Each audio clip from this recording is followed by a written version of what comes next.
Bethesda just relaunched the Fallout 76 public test server. This time around, we're getting a preview of this year's big summer update with Once in a Blue Moon. This update implements 2 new events focused around the Blue Ridge Caravan Company, and even more importantly, 2 new cryptids that are finally being added to the game. I know though for a good chunk of this video, I want to focus on all of the new stuff with this update because I know quite a few of you are going to be pretty excited about cryptids finally being implemented in a major way. I also do want to talk about the overall state of Fallout 76 right now because this is the closest I feel like we've ever seen to Fallout 76 reaching its end of life, based off what's coming with this update, but also really what's just been going on with the game overall. This update with Once in a Blue Moon is really divided up into 3 major categories. Some general changes to the game and world overall, several of which are actually pretty big. And even though there is new content finally coming to the game with this update, some of the quality of life changes may actually have a bigger impact for some of you depending on how you play. There of course are 2 new events, so we're going to be focusing and looking at that new content,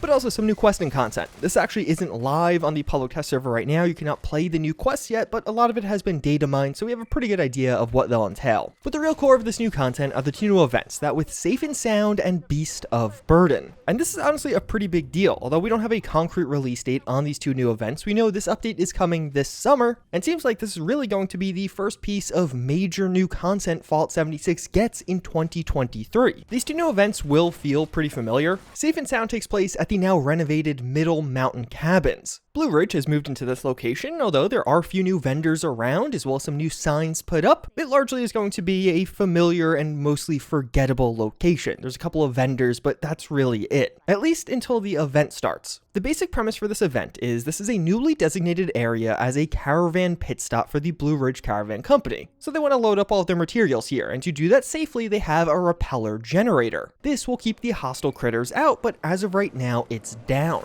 And basically during this event, we're going to help fix that. You start off by having to clear out all of the critters, then you're going to reactivate the circuit breakers, and then once you're able to actually turn on the repeller generator once again, you defend the generator from waves of enemies that will come and attack it. The event has some cool custom stuff, like this cool custom sound effect that will play as the repeller activates, and the event features a unique ending as the new cryptid, the Blue Devil, will appear as a final boss here. The Blue Devil is effectively a new werewolf cryptid with these bright glowing blue eyes. So these 2 new events are both associated with the new cryptids, and although that will very likely be your first introduction with one of the new cryptids, it's not really much of an introduction. Like yeah, the Blue Devil does spawn as the last enemy to end off the event, but there's so many people attacking it, it's honestly kinda hard to tell. It could pretty much be any old enemy, but thankfully Bethesda have also added both of these new cryptids as random encounters that you may just stumble upon in the world. Specifically, if you look at this map, any of those light blue dots have a chance at spawning either the new Ogua or the Blue Devil. And if you stumble upon the Blue Devil in the world overall, you get a much better look at them. It's almost like a werewolf crossed over with a Deathclaw. There are some custom attacks for this new enemy, including some kind of empowering howl that it'll do, which will visually buff up the cryptid. But otherwise, combat is going to be pretty similar to a Deathclaw overall, with this just being a higher tier enemy, but nothing super crazy. On the other side of the fence, there is the other new event with Beasts of Burden. The main character of this event is Luca Costa of the Blue Ridge Caravan Company. Luca is actually a pretty big name, as those new quests that are being added will be done for this character, but they're not in yet, so as of right now, you just do this event for them. But basically, Luca has decided to trade some bombs with locals. It turns out those locals were actually Mothman cultists. So now we need to clear them out and help get those bombs and other supplies back. The quest actually has a timed component on it, so you're going to have to go through and take out tough enemies that are carrying explosives. Once you take out the enemy, you can pick up the explosive and you'll be tasked with placing those explosives on a bunch of doors. And as long as you do get all of those doors set up in the allotted amount of time, you'll then go to the next phase of blowing up all of the doors and taking the supplies out of those rooms and loading them up on a caravan. All the while, there's a bunch of enemies and Mothman cultists all throughout, so you're going to be fighting your way through. So this event has a little bit more going on conceptually. You have to be a bit more active and not just taking down enemies. There are actual objectives to do, and it was pretty fun to play with a group. Things get fairly hectic with lots of enemies all over and plenty of assignments for players to stay active. Although if you try and do this on your own, be warned, it is nearly impossible. The time limit along with the number of trips you have to make back to this caravan made this, at least in my testing, incompletable while you're playing solo, but hopefully in a future iteration of the PTS this will be changed and updated. And this event too will end with a new cryptid spawning, this time with the Agua. And pretty similar to the last one, it's almost impossible to tell what type of enemy that is because so many other players just immediately immediately go to attack and take that enemy down immediately. But thankfully the Agua 2 will spawn at these blue dots in the world, so you're able to find him at some of these random encounter spots. And this enemy is actually even cooler, I think. It is basically a dinosaur that made it into modern day. And as a part of that, they're going to feature some custom sounds and attacks, including this turtle position it could enter into where it won't take any damage temporarily. I think it looks pretty awesome, it sounds pretty awesome, and honestly, on their own right, each of these cryptids are pretty cool with their own identity. In addition to this, both of these new events are going to have a ton of new rewards. I won't go too deeply into the rewards because a lot of that stuff is typically changed between the first PTS and eventual release, but a big chunk of the rewards you'll get from both of these events are camp items and also a ton of unique legendary weapons. Unique legendaries are one of those things Bethesda has been doing more and more, and they're kind of an interesting mechanic in Fallout 76. Basically, the way these things work are, it's going to be a unique named legendary item. So that item will have a unique name, it's going to spawn with specific legendary effects, and even have a special skin on it. A lot of times, these are technically just reskinned and renamed versions of other weapons, but that unique skin does make it feel pretty unique in its own right. And some of the skins you can get by completing these events and some of the legendary effects on top of them are pretty unique and definitely could go pretty well with some of the builds out there. And although there's some minor tidbits with lore and backstory on these cryptids and the events in Blue Ridge overall, there really isn't a ton on the story side. As I mentioned before, that secondary questing component that you do with Luca isn't currently implemented. You can't actually test that. But most people were able to data mine a lot of what it was, and it seems like these new quests are going to be really simple. Lots of fetch quests you're going to do for various members of the Blue Ridge Caravan that do have unique rewards for each day you do them. But as far as the story content, or if you're looking for a multi-hour long in-depth story, it seems like that's not really what this will entail. And outside of all of that, there are actually some pretty big general changes to the game and world overall. There's a new type of daily ops mutation that'll make it so enemies are infested and almost have this toxic aura effect. So as you get near them, you'll actually be damaged over time until you kill them, and then the damage will stop. Legendary descriptions have been reworked and really overhauled. So now when you have a legendary item with certain effects, it'll actually tell you how much of that legendary effect is currently applying. You can see here, it lays out how much bonus damage I am getting from this effect. And if you go into the settings menu and turn on advanced descriptions for items, you can also see far more details when crafting different items, such as how much AP is going to be used per shot from a weapon and how modifying it will actually change that. This is a monumental change for those out there trying different builds or different combinations of legendary effects, and in general, a hugely positive quality of life change. Another quality of life change is legendary looting no longer takes over the entire top of your screen, and now there's going to be a nice little side pop-up as you loot a legendary item, and some pretty big changes around expeditions. The insane grind for stamps has been significantly lessened. Many of these stamp prices are significantly lowered on the public test server right now, and perhaps even more impactful is the 3 dailies you would typically have to do to charge up your ultrasight battery to complete an expedition have been removed. It seems like you'll have to do those 3 daily quests for the first expedition, but then after that you're good. You'll be able to just simply launch an expedition from the menu without having to do the dailies every single day. Although it also does seem like there were some nerfs to contextual ammo for expeditions, daily ops, and really just in general in the world. Previously, if let's say you took out an enemy using a flamer, they would drop flamer fuel for you. Now they're going to be dropping significantly less of that ammo type. So if you're using expeditions or even daily ops as a better example to farm ammo, you'll still be able to do it, it's just going to be significantly less profitable now. So despite me cautioning about Fallout 76 feeling like it's dying at the start of this video, you may have watched this all and been like, alright, well that sounds pretty fun. And like, yeah, the update itself is fine. Again, the new events and especially the new cryptids are cool. They got cryptids directly from West Virginian lore, and just having more cryptids occupying Appalachia in general is a really good thing. It's a cool element of the game I'm happy to see expanded. And several of the other quality of life changes that are kind of tacked on to this greater update are actually really big and will probably be the largest changes for some players in general. The legendary changes are huge for people experimenting with builds, and removing the daily requirements around expeditions as well as making everything cheaper will likely lead to a huge influx of new people completing those on a somewhat regular basis. But at the same time, more so than with some of the past updates, I do feel like this one is missing the mark. And overall, just making me a bit more concerned for the future of the game as a whole, especially when you consider the context around this update. For starters, these expedition changes, while being great, also feel like they are definitely necessary and coming way too late. Bethesda touted expeditions as a huge new feature, and what we got were some new daily ops in a new location with a massive grind attached to them. And I feel like there's really going to be two different perspectives when it comes to these expedition changes. On one hand, Bethesda's doing a great job at listening to player feedback, implementing the changes many want to see, or alternatively, it's that expeditions were released in a pretty broken and brutal state grind-wise, and Bethesda is finally, after 9-10 months, fixing that. It's not them doing a great job, it's they did something bad and now they're finally getting around to fixing it. And I definitely find myself falling more into the latter category there. The grind around expeditions was just ridiculous to the point where I don't think a lot of people didn't bother, including me. I had to do 3 daily quests every single day just to do what was otherwise a pretty tedious and grindy event. That was the content part. And then in the end, you're left with a bunch of stamps that entail an even greater grind and really one of the longest grinds the game has ever seen. And after 9-10 months of waiting, some of those really grindy parts finally getting removed doesn't really feel like a win. It more feels like Bethesda was frustrated with the player numbers on expeditions and now they're making these changes in order to hopefully boost them back up. And I honestly find it to be a similar story with some of the other new content coming with this update as well. The 2 new events are pretty fun. Nothing super game changing, it's not reinvigorating the event formula, but it's some enjoyable new content. But one of the big issues I find is the cryptids just kind of feel like they're tacked on to what is otherwise a relatively forgettable event. Like the 2 events themselves, although they feature the 2 new cryptids, have basically nothing to do with them. One is getting back a bunch of things that the caravan company shouldn't have sold to some bad people, and the other one's just setting up a new caravan docking station of sorts. It has nothing to do with cryptids, it has nothing to do with investigating cryptids, and even when they actually show up in the event, you could barely tell what enemy you're facing. It feels like the challenge is less so in that you're fighting a high tier enemy and more so when you hope to actually get one shot off on the enemy before it dies. I don't know, the cryptids actually being associated with these events felt kind of like an afterthought. I feel like one of the bigger issues is the cryptid implementation overall feels like an afterthought. With some of the past storylines around cryptids, it really felt like they were the main character. You would learn about them and almost study them before meeting them face to face. Where in these new events, they just really lack that. It almost feels like Bethesda forgot to implement the character aspect of these cryptids and instead just use them as a slightly more memorable final boss without really a whole lot else going on with them. It feels like there should be a larger story behind these 2 new creatures because they visually are really cool. I'd love to be investigating them. Or even if Bethesda wants to go a different way, allow me to build shrines and pray to these cryptids as my new world leader. And what I feel like makes this all a bit worse is how you consider the release timing of this one. This is the big summer update, and it's really not that big. For the rest of 2023, Fallout 76 hasn't really gotten much. After 6 months of waiting and getting minor updates, it doesn't really feel like this is the big one. It's a couple of new events with a couple of new enemies added into the world that, although being pretty cool, are otherwise kind of forgettable. And even some of the quest missions that we aren't able to properly try yet do, at least based off data mining, seem pretty forgettable. And what makes this feel far worse is the communication around all of this, as the communication with Fallout 76 has just been really poor lately. I guess for 2023, we're just not getting a DLC roadmap. We've gotten one every other year, even during the COVID year, but this year we just didn't get one. It's not like Bethesda said we wouldn't be getting one, although I guess technically it still could come. The whole lack of a roadmap and then lack of a communication around not getting a roadmap just feels bizarre and kind of bad as somebody following this game. And this even extends on a smaller scale with their not so weekly Inside the Vault articles. For a while, these were coming out each week like clockwork, but then all of a sudden in 2023 and even late in 2022, they kind of slowed down and stopped. where now they've missed entire months at a time with, again, very little communication as to why they're just not communicating that much anymore. So for the first time ever, we don't really know. Is this big summer update actually one of the big updates for the year? Is this the really small update and then maybe an update in September or October is going to be even bigger? I kind of doubt that because that's around when Starfield is coming out, so why would they do something big then? And I feel like Starfield may actually be a big factor here. It's unclear how many developers are actually working on Fallout 76, but you have to imagine a large portion of devs were pulled off to work on Starfield. Starfield has also had multiple delays. It does seem like they're having trouble hitting their release targets. And it seems like Fallout 76 may be struggling as a result, and if that's not the case, then I don't really know. It almost feels like Fallout 76 went into a maintenance mode where we're really getting the bare minimum amount of content that's acceptable. And I think for some people, it almost feels like we fell below that. So for the time being, despite the individual content with this new update being fairly fun and interesting refreshing enough. Otherwise, this big summer update doesn't really give a ton of reasons to dive back into Fallout 76 again, at least for me. It largely continues to be a game that is fun for a couple of days each year, but outside of that, it really struggles to keep me coming back, which definitely feels unfortunate because I think Fallout 76 is a game with a ton of potential and it's just not living up to that right now. But if you are looking for some more potential, Fallout 4 modding has been taking off, and you can check out this video where you can see some of the latest and greatest in Fallout 4 mods. Otherwise, I thank you all again for watching, and I hope to see you all next time. Later.